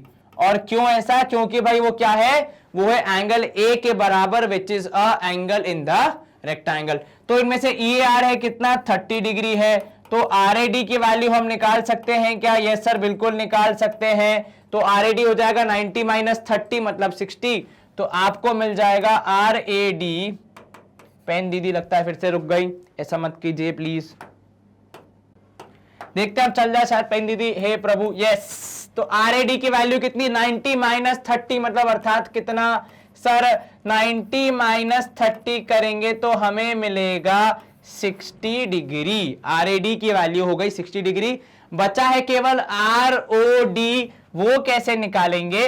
तो सर ROD निकालने के लिए बहुत ही आसान सा तरीका है कि ROD के ठीक सामने जो एंगल है वो हम पहले ही निकाल सके। तो हम लिख रहे हैं EOA would be equal to angle ROD because they are vertically opposite angles। क्या बोला मैंने कि EOA मतलब ये वाला एंगल और सामने ROD, ये दोनों एंगल है वर्टिकली अपोजिट एंगल्स, और ये होते हैं बराबर। तो आप लिख दोगे ROD की वैल्यू एज कितना, 60 डिग्री, सॉरी कितना था, 120 डिग्री। तो ये था हमारा डिटेल्ड सॉल्यूशन। एक बार फटाफट से आपको रिकैप करा के अगले प्रश्न की ओर अग्रसर होंगे। सबसे पहले हमने क्या किया, तो स्क्वायर जो रेक्टेंगल था उसका एक एंगल गिवन था 60, उसका उपयोग करके हमने यूज किया, और हमने स्टार्ट किया किस कॉन्सेप्ट से कि डायगोनल्स होती हैं बराबर और डायगोनल्स करती हैं बाइसेक्ट, इसलिए ये वाला हिस्सा इसके बराबर, इसलिए ये दोनों एंगल आपस में बराबर। अब ये दोनों एंगल थे ट्रायंगल का हिस्सा, और ट्रायंगल में ये वाला एंगल था, हमें पता नहीं था, तो वो 60 की मदद से हमने लीनियर पेयर का उपयोग करके इस एंगल को निकाला 120, और बाद में इस ट्रायंगल के तीनों एंगल्स को जोड़ने पे आएगा 180। तो दो को काटा हमने आधा आधा क्योंकि ये दोनों बराबर थे, तो 60 को आधा आधा काट के 30 कर दिया क्योंकि 120 तो इसके पास था। तो कितना बचा, वो एंगल 30 बचा। अब वो एंगल 30, तो उसके बाजू वाला एंगल कितना होगा, तो सर उसके बाजू वाला एंगल हो जाएगा 60 क्योंकि पूरा होता है 90 डिग्री। ठीक है, अब ये हो जाएगा 90 डिग्री, तो उसके बाद हमें क्या मिलेगा, हमें मिलेगा फिर RAD की वैल्यू आएगी 60, और फिर वर्टिकली अपोजिट एंगल्स का यूज करके हमने बोल दिया कि ROD की वैल्यू आएगी 120 डिग्री। ये सवाल आपको आ गया होगा समझ, और मैं कर रहा हूं स्क्रीन को क्लियर एंड अगले प्रश्न की ओर मूव। तो अगला प्रश्न है हमारा, सीधा एक बटन से स्क्रीन क्लियर हो गई। देखो जादू नया हमारा ये कि इन रेक्टेंगल PAIR, ये हमारा रेक्टेंगल है PAIR, इसमें ARI एंगल निकालना है। तो एंगल ARI मतलब ये वाला एंगल निकालना है। निकाल सकते हैं क्या? यस सर, बहुत आसान है। चलिए, और निकालना एंगल RMI, ये कौन सा होता है RMI, मतलब ये एंगल, ये भी निकल जाएगा, कोई समस्या नहीं आनी चाहिए। इसके अलावा निकालना एंगल PMA। अब RMI निकल जाएगा तो PMA निकालना तो और आसान है क्योंकि वर्टिकली अपोजिट एंगल्स हो जाएंगे। चलो यहां ध्यान देना सबसे पहले निकालेंगे एंगल ARI। कैसे निकालेंगे सर? इन ट्रायंगल ARI, कौन सा ट्रायंगल है? ट्रायंगल ARI सॉरी, यहां ध्यान देना कि ट्रायंगल ARI में एंगल ARI जो हमें निकालना है प्लस एंगल IAR जो हमें सवाल में दिया है जिसकी वैल्यू, और plus angle AIR equal to 180 degree होना चाहिए, बिकॉज ये ट्राइंगल है और ट्राइंगल के अंदर के तीनों एंगल्स का सम होता है 180 डिग्री। ठीक है, कोई समस्या नहीं सर। अब ARI की वैल्यू कितनी है पता लगानी है, तो उसको एज इट इज लिख दीजिए। उसके बाद आपको पता लगानी है IAR की वैल्यू, तो वो पता है, सवाल में गिवन है 35, और ये जो AIR है इसकी वैल्यू पक्का होगी 90 डिग्री, क्योंकि ये रेक्टेंगल है और इन तीनों को जोड़ने पे आना है 180 डिग्री। अब 9 और 3 हो जाता है 12, तो इन दोनों को जोड़ने पे आएगा 125। तो ARI की वैल्यू कैसे निकल जाएगी सर, 180 मतलब टोटल में से 125 माइनस कर दीजिए, हमें हमारी वैल्यू मिल जाएगी। तो ARI की वैल्यू हो जाएगी कितनी, माइनस करने पे 10 में से 5 गया, 5 बचेगा, 18 की जगह आएगा 17, 17 में से 12 गया तो फिर से बचेगा 5, तो 55 डिग्री होना चाहिए एंगल ARI की वैल्यू। तो एंगल ARI की वैल्यू कितनी हो जाएगी, 55 डिग्री। अब यहां पे हमें ध्यान देना है किस पे, एंगल RMI पे। वो कैसे निकालेंगे सर, एंगल RMI निकालने के लिए थोड़ा सोचना पड़ेगा। जी हां बिल्कुल सोचिए सर, अभी आपने थोड़ी देर पहले पढ़ाया था कि ये एक अगर ऐसा ट्राइंगल बनाएंगे हम तो ये दोनों आपस में बराबर होते हैं। कैसे सर, आपने बोला कि PAIR is a rectangle. Now तो हम नया स्टार्ट कर रहे हैं कुछ, तो ऐसे नाव से बताते हैं कि नाव, ये वो बोट वाली नाव नहीं है, ये इंग्लिश वाला नाव मतलब अब। ठीक है, तो अब जब आप कुछ नया कर रहे हैं तो अब PAIR इज अ रेक्टेंगल। ठीक है, हाँ तो उसका क्या मतलब, जो मैथ्स का टीचर चेक करेगा वो बोलेगा हाँ तो उसका क्या सर, उसका ये कि diagonals are equal, diagonals are equal. ठीक है, मतलब हम बोल रहे हैं कि AR is equal to IP। ठीक है, तो diagonals are equal and diagonals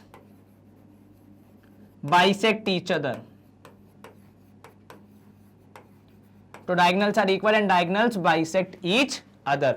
मतलब ये कैसे होगा सर, ये तो हर पैरेललोग्राम में होता है और रेक्टेंगल भी तो एक पैरेललोग्राम है। तो डायगोनल्स बाइसेक्ट ईच अदर मतलब आप बोल रहे हो कि हाफ ऑफ AR मतलब एक डायगोनल का आधा दूसरी डायगोनल के आधे के बराबर होगा, क्योंकि बाइसेक्ट करना मतलब दो बराबर हिस्से करना। तो जो दो बराबर हिस्से होंगे वो भी आपस में बराबर होंगे क्योंकि डायगोनल्स भी बराबर हैं। तो मतलब आप कह रहे हैं कि RM बराबर है किसके, IM के।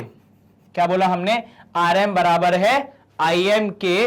ठीक है, मतलब इसके हिसाब से होगा कि एंगल कौन सा, एंगल एंगल ARI जिसको हमने शॉर्ट में लिख सकते हैं एंगल MRI, ये बराबर होगा किसके, ये बराबर होगा एंगल MIR के।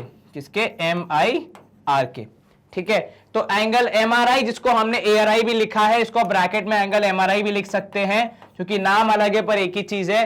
कितना है, 55 डिग्री है। तो मतलब एंगल MIR कितना होगा, कौन सा एंगल, MIR मतलब MIR मतलब ये एंगल भी होगा 55 डिग्री। चलिए ठीक है, यहां से हमें क्या मिल गया, तो इस पूरी मेहनत से हमें दो एंगल मिल गए किसके, एक ट्रायंगल के जिसका RMI एक महत्वपूर्ण हिस्सा है। तो अब आ जाइए इसी ट्रायंगल पे, तो इन ट्रायंगल RMI, ठीक है, हम क्या बोल रहे हैं, इन ट्राइंगल RMI, यहां पे चाहे तो लिख सकते हैं कि RMI, therefore triangle RMI is an isosceles triangle, ये जरूरी है। ठीक है, चलिए इन ट्राइंगल RMI तीनों एंगल्स को जोड़ने पे कितना आएगा सर, तीनों एंगल्स को जोड़ने पे आना चाहिए 180 डिग्री। तो angle M, angle R plus angle I would be equal to 180 degree because of angle sum property. तीनों एंगल्स को जोड़ने पे कितना, 180 डिग्री। तो एंगल M की वैल्यू आपको पता लगानी है तो उसको लिख दो as it is. Angle R की वैल्यू है 55, एंगल I की वैल्यू है 55 और ये है 180 के बराबर। तो एंगल M कितना सर, 55 और 55 को जोड़ने पे आएगा 110, उसको कर देंगे 180 से माइनस, तो हमें मिलेगा हमारा आंसर, मतलब कितना, 70 डिग्री होना चाहिए एंगल M की वैल्यू। तो इससे आपको मिला एंगल RMI की वैल्यू है कितना, 70 डिग्री, 70 डिग्री। तो एंगल PMA कितना होगा, तो देयरफॉर एंगल PMA क्योंकि वो वर्टिकली अपोजिट एंगल है तो वो भी हो जाएगा 70 डिग्री।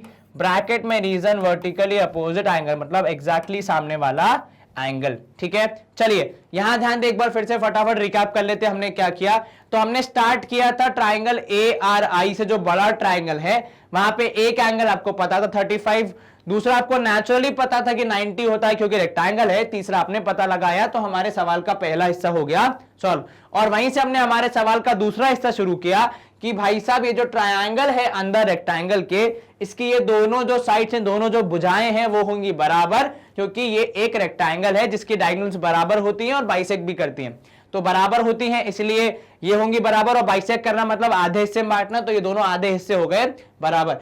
इन दोनों साइड्स के बराबर होने की वजह से ये ट्रायंगल को वरदान मिल गया, या ये ट्रायंगल को गिफ्ट मिल गया कि ये क्या है, ये एक आइसोसेलेस ट्रायंगल है, तो उसके एंगल्स हो जाएंगे बराबर। और जब एंगल्स हो जाएंगे बराबर, तो और एक एंगल आपको पता है 55, तो दूसरा भी ऑटोमेटिकली क्या हो गया, 55 डिग्री हो गया। इसके बाद आपने क्या किया, इसके बाद उसी ट्रायंगल के जिसके आपने दो एंगल निकाले, उसका तीसरा एंगल फाइंड किया, क्योंकि तीनों को जोड़ने पे आता है 180 डिग्री। ठीक है, अब आपने सारे एंगल्स को जोड़ दिया, माइनस कर लिया, तो आपको वो तीसरा एंगल मिल गया 70 डिग्री, जो कि आपके सवाल का दूसरा महत्वपूर्ण हिस्सा था। तीसरे हिस्से में आपको सिर्फ खाना पूर्ति करनी थी, मतलब बस थोड़ी सी मेहनत करनी थी कि वर्टिकली अपोजिट एंगल है, इसलिए एंगल PMA कितना होगा, PMA होगा सेम एज RMI, मतलब 70 डिग्री। क्या आपको यह समझ में आया? Yes sir. कहीं कोई शंका मन में? No sir. तो इसी के साथ स्क्रीन करेंगे हम क्लियर। अगर आपको कॉपी करना है तो मैं 2 सेकंड वेट कर लेता हूं। Sorry, 1 2 I think you have copied. Pause कर लो, मतलब कोई दिक्कत नहीं, उसके बाद आराम से कॉपी कर लो। एंड अब कर रहा हूं मैं स्क्रीन को क्लियर और मूव करेंगे अगले प्रश्न की ओर। सवाल क्रमांक 146 है हमारा कि इन parallelogram ABCD find angle BC और D। तो एंगल A दिया है आपको कितना, 80, आपको एंगल BC और D निकालना है। तो इन पैरेललोग्राम ABCD क्या लिखोगे आप, एडजेसेंट एंगल्स आर क्या, what, adjacent angles are supplementary. ठीक है, इसका मतलब एंगल A और एंगल B को जोड़ने पे आपको मिलेगा 180 डिग्री। ठीक है, अब एंगल A की वैल्यू है 80, तो एंगल B की वैल्यू कितनी हो जाएगी, तो प्लस एंगल B करने पे हो जाएगा 180, एंगल B की वैल्यू हो जाएगी 180 में से 80 घटाइए और हमारा समस्या का समाधान पा जाइए। तो एंगल B हो जाएगा 100 डिग्री। इसका मतलब एंगल C जो कि होगा एंगल A के बराबर, मतलब 80 डिग्री, और एंगल D जो कि होगा B के बराबर, मतलब 100 डिग्री। और ये ऐसा क्यों होगा, क्योंकि वो है अपोजिट एंगल्स ऑफ पैरेललोग्राम, और क्योंकि एंगल्स हैं अपोजिट एंगल से पैरेललोग्राम के, इसलिए बराबर हो जाएंगे। क्या कोई समस्या? नहीं सर। क्या कोई शंका मन में? आपने एंगल BCD निकाल दिए? Yes sir. रीजन के साथ निकाल दिए? Yes sir. तो स्क्रीन होती है यहाँ पे क्लियर। आसान सा सवाल था। अगला प्रश्न देखते हैं। 147 में एक पैरेललोग्राम है PQRS, O is mid point of SQ। ठीक है, O is mid point of SQ। ठीक है, find angle S, P angle R, फिर PQ, QR and diagonal PR। ठीक है, चलिए अब यहां पे क्या क्या बोला आपको, एंगल S निकालना। एंगल S कैसे निकालेंगे सर? हमें एक जो इंफॉर्मेशन दी है वो ये एंगल दी है कि ये 60 है। ठीक है, इसके अलावा कोई और जानकारी नहीं सर। और क्या दिया है सर? ये 11 सेंटीमीटर दिया, साइड हमें पता नहीं है। हाँ, अगर ये 15 है तो नीचे वाली साइड कितनी होगी, 15 डिग्री, 15 सेंटीमीटर। ये 11 है तो ये भी कितना होगा, 11 सेंटीमीटर। ये कैसे पता आपको sir? In a parallelogram opposite angles, opposite sides are equal, तो उसकी मदद से हम ये निकाल सकते हैं। बिल्कुल ठीक। एक काम करते हैं, इतना हम लिख लेते हैं, उसके बाद हम एंगल्स की बात करेंगे। तो अब आपको क्या पता है, सबसे पहले आपने निकाला कि इन पैरेललोग्राम PQRS, क्या बोला हमने?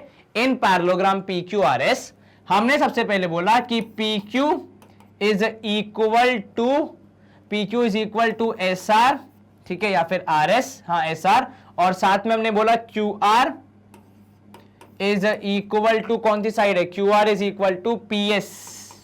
ठीक है, Q से R जा रहे हो तो P से S जाओगे। क्यों? क्योंकि they are opposite sides of, यहां पे नीचे लिख देता हूं साथ में, तो अपोजिट साइड्स ऑफ पैरेललोग्राम। चलिए इसके हिसाब से PQ की वैल्यू हो जाएगी कितनी, तो PQ की वैल्यू हो जाएगी 15 सेंटीमीटर एंड QR की वैल्यू हो जाएगी 11 सेंटीमीटर। ठीक है, अब एंगल S और R निकालना है, तो उसके लिए हमें जो हेल्प मिली है उससे हम निकालेंगे सबसे पहले एंगल Q। तो अब क्या लिखोगे, नाउ नॉट द चलाने वाली बट द इंग्लिश वाली, नाउ एंगल PQR, ठीक है, इज प्लस एंगल, मैं क्या बोल रहा हूं, angle PQR plus angle RQY। Sir ये कौन सा एंगल है, जरा यहां ध्यान देना। PQR मतलब P से स्टार्ट होके Q को जाके R तक पहुंचने वाला एंगल। ठीक है, RQY मतलब R से स्टार्ट होके Q से होके Y तक जाने वाला एंगल। और इन दोनों को यदि आप देखेंगे ध्यान से तो एक सफेद सीधी पट्टिका, मतलब सॉरी लाल या काली सीधी पट्टिका पे हैं, और इनको जोड़ने पे कितना आना चाहिए, सर इनको जोड़ने पे आना चाहिए 180 डिग्री, क्योंकि ये फॉर्म कर रहे हैं लीनियर पेयर। ठीक है, इसमें से PQR की वैल्यू आपको पता करनी है, तो उसको आपने एज इट इज लिख दिया। एंगल RQY है 60, तो ये हो जाएगा 180, तो एंगल Q की वैल्यू यहां से मिल जाएगी आपको 120 डिग्री। सर कैसे कैसे, तो ऐसे ऐसे कि ये है 180 डिग्री माइनस किया 60 डिग्री, तो सब्ट्रैक्ट करने पे आपको मिलना चाहिए 120 डिग्री। ठीक है, चलिए एंगल Q मिल गया आपको, तो क्या आप S और R निकाल सकते हैं? हाँ सर, एंगल Q और एंगल R को जोड़ने पे भी 180 डिग्री आएगा, क्योंकि वो है कौन से, एडजेसेंट एंगल्स ऑफ पैरेललोग्राम, और पैरेललोग्राम के एडजेसेंट एंगल्स का सम हमेशा 180 डिग्री होता है। तो अगर Q की वैल्यू है 120, तो R की वैल्यू हो जाएगी कितनी, सर माइनस करके पता लगा सकते हैं, बहुत बढ़िया। तो 180 में से 120 घटाया हमने, हमारा जवाब 60 डिग्री के रूप में पाया, तो एंगल R आ गया। एंगल S कितना होगा, सर एंगल S और एंगल Q है अपोजिट एंगल, तो वो बराबर ही होंगे, तो यदि Q बताए तो हमें S निकालने में कोई दिक्कत नहीं आनी चाहिए। तो अपोजिट एंगल्स ऑफ पैरेललोग्राम, तो एंगल S की वैल्यू हो जाएगी कितनी, सर एंगल Q के बराबर, मतलब 120 के बराबर। ठीक है, अब ये जो हमने इतना पार्ट तो कर लिया, आ जाते हैं PR की तरफ। ठीक है, तो हमारे एंगल्स निकल गए, साइड निकल गई, अब लास्ट में जो एक बचा है वो छोटा सा PR बचा है, वो कैसे निकालेंगे, तो सर PR हो जाएगा, जो डायगोनल है PR डायगोनल जो होगी वो पास करेगी कुछ यूं।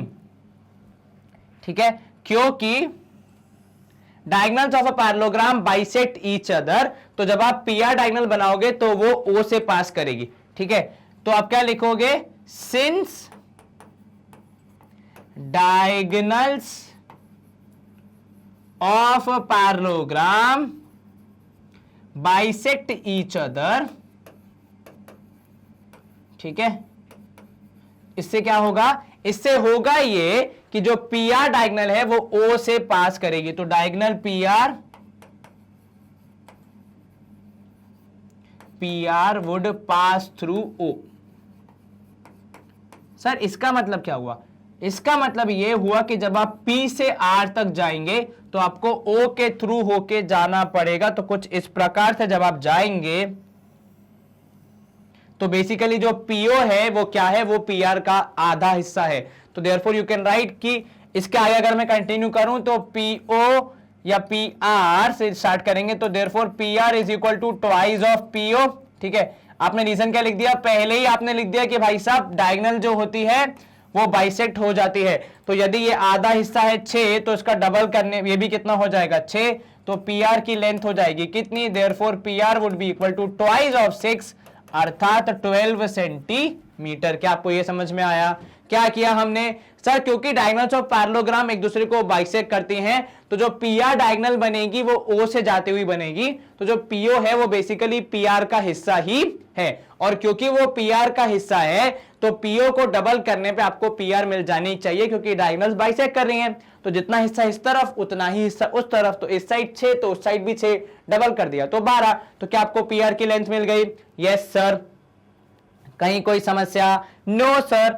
तो अगर आपको कॉपी करना है तो मैं स्क्रीन को 2 मिनट रोक लेता हूं, 1 2 on the count of 2 copy कर लिया, पॉज करने के बाद मतलब ये होती है स्क्रीन क्लियर, एंड हम मूव करेंगे सवाल क्रमांक 148 की तरफ।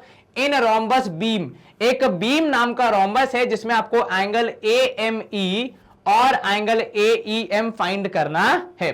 तो एंगल AME मतलब ये वाला एंगल फाइंड करना है और एंगल AEM मतलब ये वाला एंगल फाइंड करना है, इस तरफ वाला।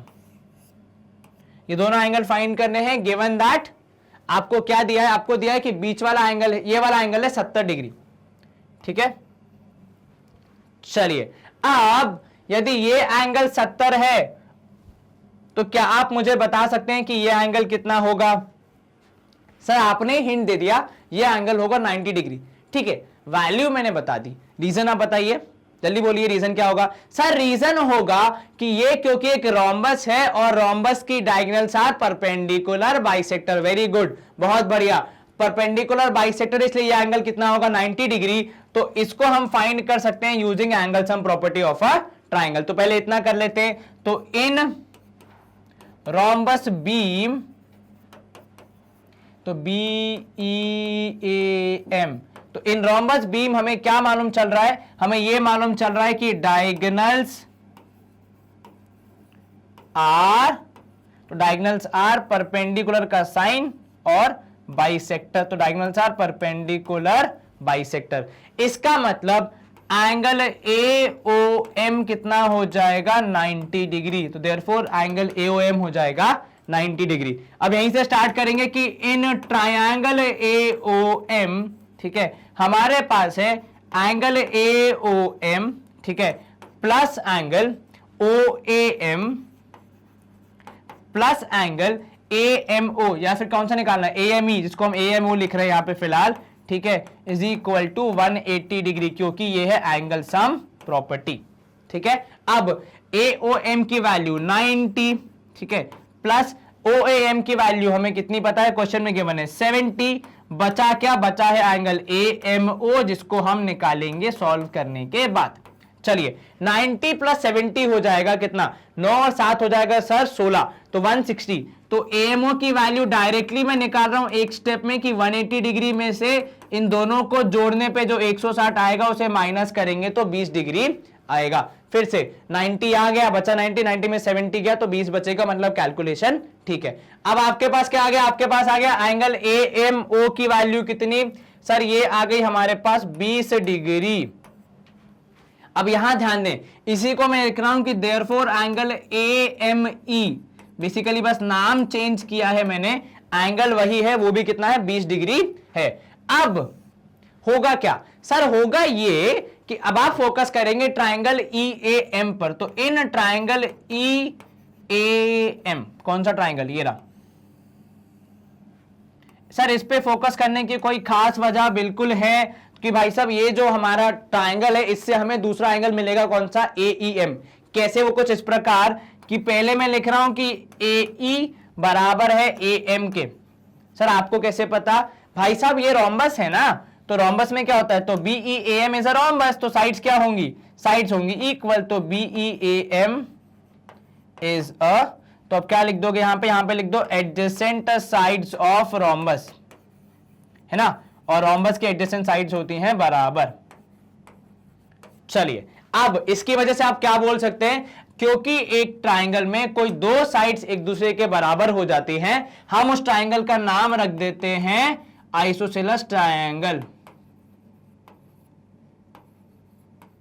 और इसकी वजह से आपको मिलेंगे एंगल्स बराबर, मतलब एंगल AME बराबर हो जाएगा एंगल AEM के, क्योंकि आइसोसेलेस ट्रायंगल में दो एंगल एक दूसरे के बराबर होते हैं।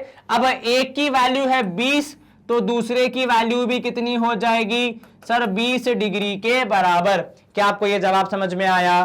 क्या आपको सवाल समझ में आया? Yes sir. चलिए तो ये सवाल था आसान, खाली ट्रिक कहां थी? एक ट्रिक थी एंगल सम प्रॉपर्टी, और दूसरा जो कॉन्सेप्ट यूज हुआ वो यूज हुआ कौन सा? कि साइड्स बराबर तो आइसोसेलेस ट्रायंगल, और आइसोसेलेस ट्रायंगल तो एंगल्स बराबर, ठीक है।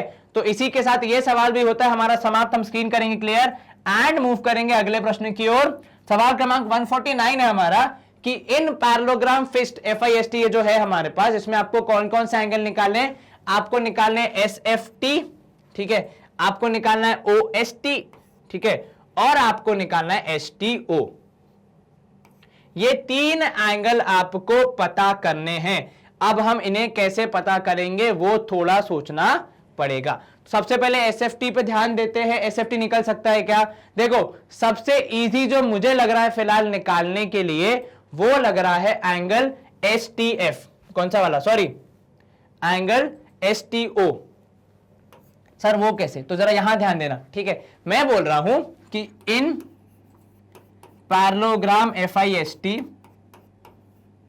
ठीक है, जो पैरेललोग्राम है FIST, इसमें मैंने बोला कि FI या फिर IF, तो IF इज पैरेलल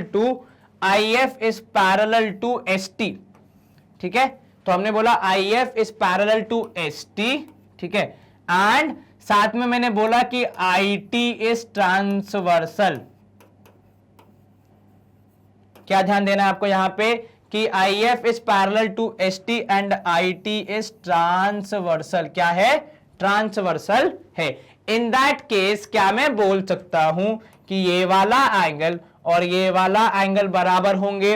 अगर मैं आपको अलग से निकाल के दिखाऊं ये डायग्राम से तो कुछ यूं निकलेगा, और मैं बोल रहा हूं कि ये वाला एंगल इस एंगल के बराबर है। क्या बोलते हैं हम इनको?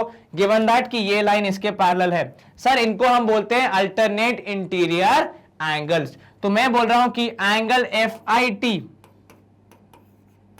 Would be equal to angle STO। ऐसा भी आप लिख सकते हैं, कोई समस्या नहीं है। And the reason is because they are alternate interior angles, ठीक है।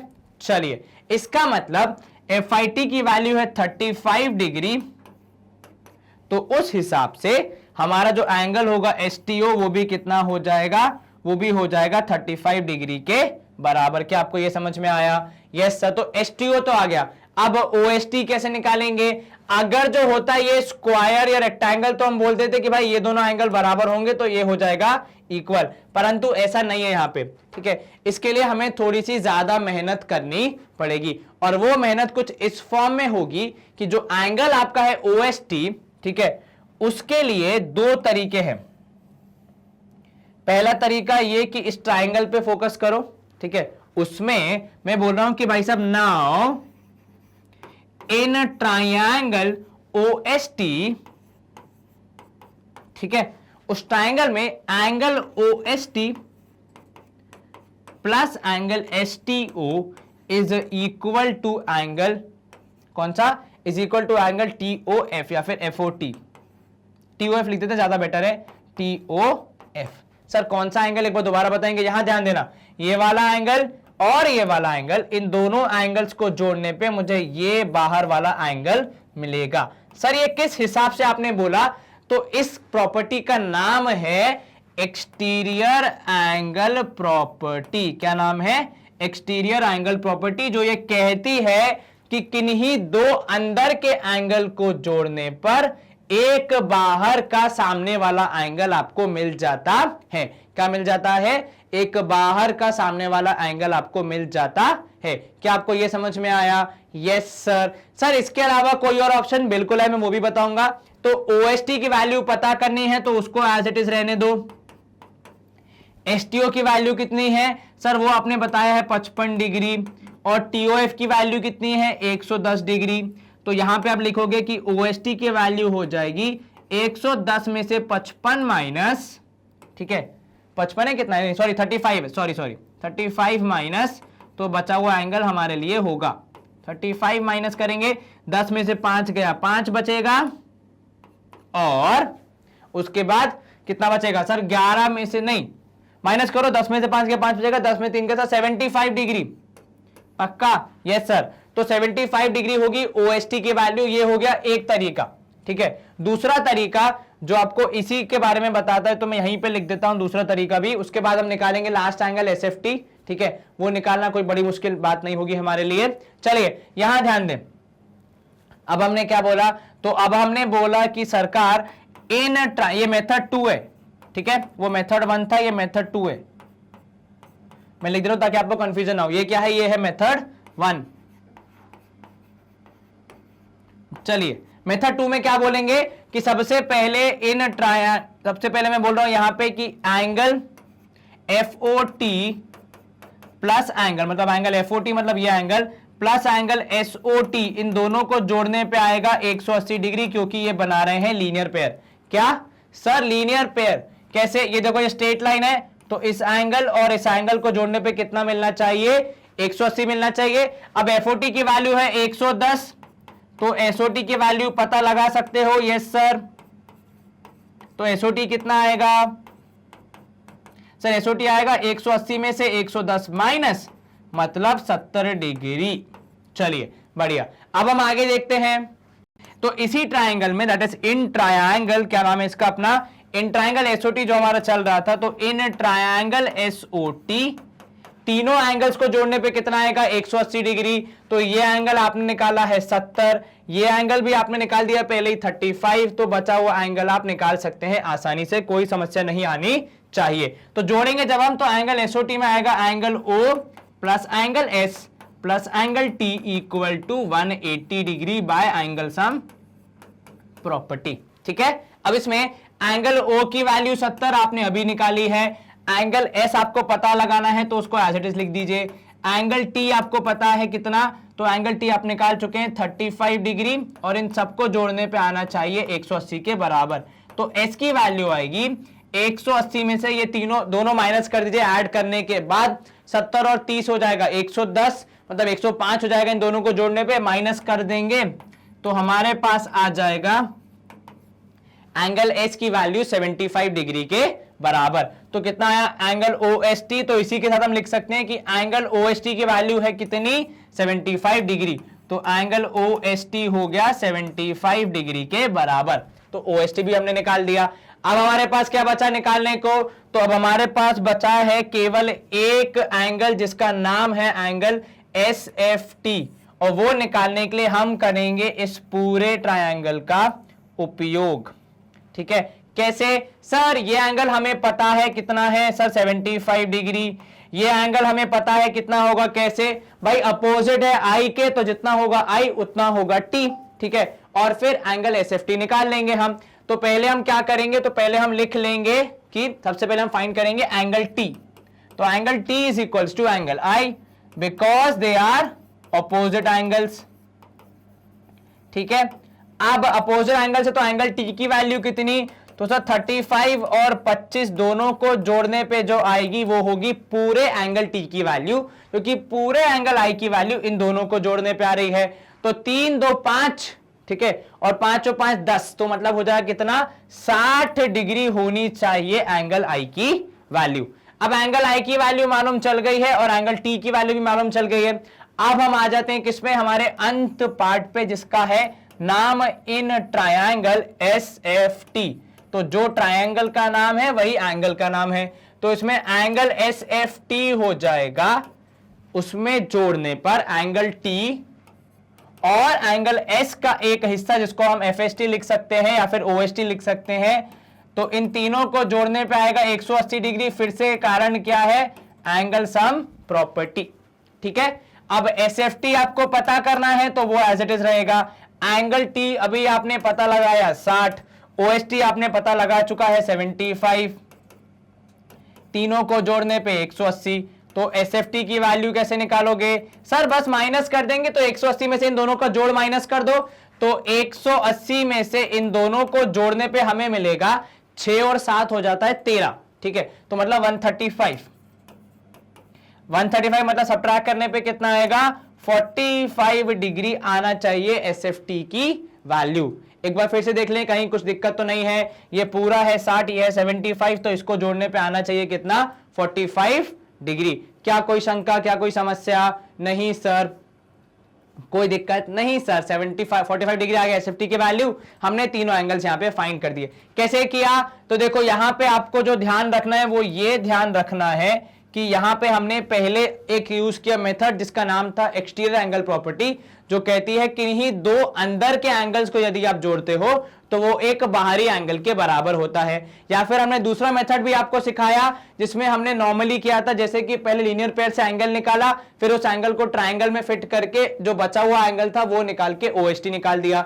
और तीसरा हमने फिर से एंगल सम प्रॉपर्टी यूज की, परंतु उसके पहले हमने ट्रायंगल चेंज कर दिए, किसी दूसरे ट्रायंगल में वैल्यूज पुट करके हमारा आंसर निकाला। ये आपको समझ आ गया? यस सर, कहीं कोई दिक्कत? नो नहीं सर, कोई शंका मन में? No sir. तो इसी के साथ हम बढ़ रहे हैं आगे, और आगे बढ़ रहे हैं तो हम आ गए हैं मैग्नेट ब्रेन्स की वेबसाइट पे, जहां पे आपको अलग अलग क्लासेस का कंटेंट इजीली एक ही प्लेटफॉर्म पे मिल जाता है। आप क्लास वाइज अपना कंटेंट एक्सप्लोर करके इजीली अपनी पढ़ाई कर सकते हैं। अगर आपको एनसीईआरटी टेक्स्ट बुक के अलावा कुछ और पढ़ना है तो हम एग्जाम्पलर भी आपको प्रोवाइड करते हैं अलग अलग क्लासेस की, अलग अलग सब्जेक्ट्स की, जिन्हें आप आसानी से पढ़ के अच्छे मार्क्स स्कोर कर सकते हैं, अपने कॉन्सेप्ट्स डेवलप कर सकते हैं। क्लास 8 के एग्जाम्पलर साइंस की अवेलेबल है, मैथ्स की आप देख रहे हैं, ऐसे ही बाकी सब्जेक्ट्स की भी आपको इजीली अवेलेबल हो जाती है एक ही प्लेटफॉर्म पे। इसके अंदर हमने जो एग्जाम्पल्स के वीडियोस बनाए हैं उनको क्लास वाइज में चैप्टर वाइज भी डिवाइड किया है, ताकि आप अपने एग्जाम के हिसाब से, अपनी तैयारी के हिसाब से एग्जाम चैप्टर्स को कवर कर पाए। एंड इन चैप्टर के अंदर भी हमने क्वेश्चंस को डिवाइड कर दिया है कि भाई एमसीक्यू क्वेश्चन सारे एक साथ, fill the blanks, true false सारे एक साथ, ताकि विद्यार्थी को परीक्षा के हिसाब से अपने वीडियोस देख के तैयारी करने का मौका मिल सके। क्योंकि आजकल कुछ टेस्ट एमसीक्यू होते हैं, कुछ सब्जेक्टिव होते हैं, तो आपके जरूरत के हिसाब से जैसे ही आप किसी भी वीडियो के टैब पे क्लिक करते हैं, कुछ इस तरीके से हमारा वीडियो खुल जाता है, हूबहू जस्ट लाइक यूट्यूब, कोई डिफरेंस नहीं है। इनफैक्ट यहाँ पे आपका टाइम भी बचता है, क्योंकि यहाँ पे एड्स ना के बराबर आती हैं, शायद नहीं आती हैं कई बार। तो इस तरीके से जैसे हम हर बार यूट्यूब पे पढ़ाते हैं सेम वीडियोस कि हम पहले कॉन्सेप्ट समझाएंगे फिर क्वेश्चन कराएंगे, सेम पैटर्न फॉलो करते हुए हम आसानी से आपको मैक्सिमम पॉसिबल चीजें सिखाने का प्रयास करते हैं। And with this information we come to the end of a video. तो इस वीडियो में हमने हमारी जो एग्जाम्पलर टेक्स्ट बुक है उसका जो 5th चैप्टर है उसके सब्जेक्टिव क्वेश्चन जो कि स्टार्ट होते हैं सवाल क्रमांक 132 से, वहां से लेकर सवाल क्रमांक 149 तक खत्म किया। ठीक है, बाकी के क्वेश्चन हम अगले वीडियो में आपको दे देंगे, तो आप आसानी से उसको देख सकते हैं। इस वीडियो में हमने सारे क्वेश्चन सॉल्व किए, आपको कॉन्सेप्ट एक्सप्लेन किए। मैं ऐसी आशा करता हूं कि आपको सारे कॉन्सेप्ट समझ आए होंगे। यदि आपको ये वीडियो पसंद आए तो प्लीज वीडियो को लाइक करें, चैनल को सब्सक्राइब करें और इस वीडियो को शेयर करें, because knowledge is meant to be share. ज्ञान बांटोगे तो ज्ञान बढ़ेगा। बाकी तो आपको रेगुलरली पढ़ाई करनी है, एग्जाम्स में अच्छा परफॉर्म करना है, हम आपके साथ हमेशा हैं। अपना ख्याल रखिए, अच्छे से पढ़ाई कीजिए, stay home, stay safe, take care. And yes, एक और चीज, अगले वीडियो में हम आगे क्वेश्चंस कंटिन्यू करेंगे, तो उसको मिस मत कीजिएगा, प्लीज उसको कंटिन्यू करिएगा ताकि आपकी तैयारी पूरी हो सके हमारे साथ। Bye bye, take care, good day.